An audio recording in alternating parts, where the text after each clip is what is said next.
Americans have called upon us to marshal the forces of decency, the forces of fairness, to marshal the forces of science and the forces of hope in the great battles of our time.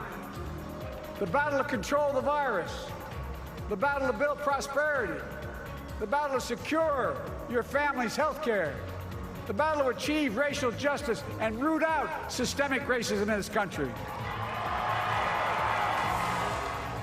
Good morning, everybody. I'm Paul Lisnick. Today, America is waking up to a new president-elect. Welcome to WGN-TV Political Report. After days of counting votes, Biden secured wins in Nevada and Pennsylvania, pushing him over the line to 290 electoral votes and counting. Our Taman Bradley was in Washington, D.C. all week as the votes were being counted. He's here with me live this morning via Zoom. And Taman, welcome back. Good to see you. Good to see you, Paul. Boy, it's a different day here in America, a new day. We have a president-elect. It took some time to count the votes and to make the projections, but Joe Biden in his primetime address to the American people saying that he's hoping for unity and he's hoping that Americans will give each other a shot.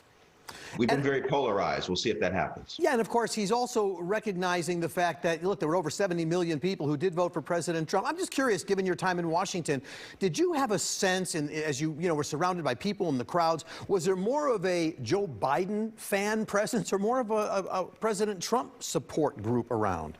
It's funny that you raised that, because when you look at President Trump's support, it kind of goes beyond typical political support. These are folks who are fans of him. They go to his rallies. They love to wear the red hat. Joe Biden is just not inspiring like that. And that's not the type of campaign that he ran. He ran as an alternative to President Trump. He ran saying that I could do a better job handling the coronavirus pandemic. And also, a lot of his campaigning was in his basement on Zoom calls. And he didn't have large rallies because of the health concerns. And so that's just not the kind of energy that you saw behind this particular campaign. Certainly, Kamala Harris brought a lot of energy to it, and we can talk about her in a minute. But outside of the White House, you had large number of young people gathering, and some of them were just there because it was a nice night, the weather was warm, and it was an opportunity to get out and to do something in the sort of fellowship. It wasn't so much that they were really excited about Joe Biden, although a number of the people were excited to see Donald Trump leave. You know, that's really where I was going to go with that, because, look, President Obama had the style that he has. President Trump has his. And as you say, Joe Biden, much more low-key and all that. It's not as though this win is reflective of the Joe Biden plan. It's as though this win is reflective of, number one, the pandemic response from the Trump administration, but also, number two, I think at least more people than supported President Trump are just tired of the last 4 years. They're ready to move on to something different. Yeah, that's exactly right. And that's what helped Joe Biden win some of those key battleground states, reestablishing the blue wall. And yes, I mean, when you look at the results, you look at, as you mentioned, more than 70 million people voting for President Trump. It wasn't so much his policies. A number of people in this country still back the things that he backs. But I think they have a problem with him personally. They have a problem with the tweets. They have a problem with how polarized we are. And some of the, I don't like the term, but it's the right term, racially charged stuff that we've experienced over the last 4 years. And so that hurt him in the suburbs of major cities in Cleveland and Detroit and Atlanta and Philadelphia. And that was really an emphasis of the Biden campaign, saying that I'll restore decency. Joe Biden's been around a very long time, and maybe he's not the most inspiring person, but voters certainly see him as an honorable person, as a person who's been through a lot in his life, and as a person who will tell the truth. And that really appealed to voters after such a difficult 4 years. Yeah, let me get your pulse on the next. We got 73 days left of the Trump administration.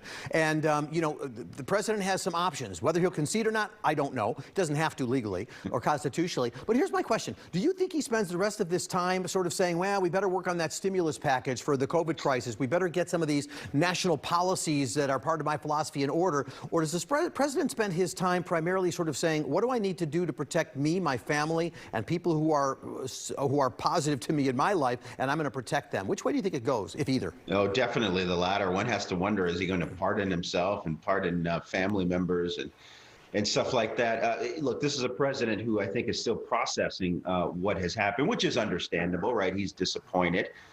He had this enormous victory or surprise victory in 2016. He turned out more votes than any incumbent president in American history, and so he saw that his campaign, despite it being very difficult circumstances for his party, he still got a number of votes this time. So he's processing the fact that he was defeated, and he says he's going to challenge the results. And there's questions, and he's going to continue to pursue lawsuits. Rudy Giuliani is talking about voter fraud. Of course, there's no evidence of widespread fraud or corruption. So, I think that's the position that he takes rather than a smooth transition and thinking about his legacy. He is someone who does not like to lose, and he's having a difficult time processing this. So just about 20 seconds left. You and I talked about this last night, but nobody mentioned Hillary Clinton. I understand why they might not, but at the same time, should Kamala Harris have said something about the first woman who put all those dents in the glass ceiling for some of them to break for her?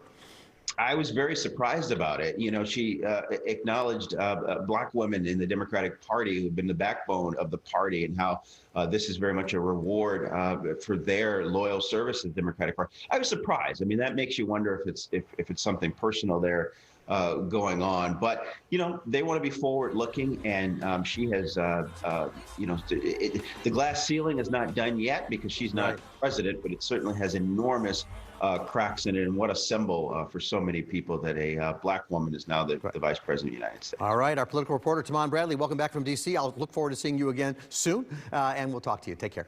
All right, man. All right, coming up on WGN-TV Political Report, Democrats may have taken the White House, but how will a Biden presidency fare with a potentially divided Congress? We're talking with Congressman Brad Schneider when we come back.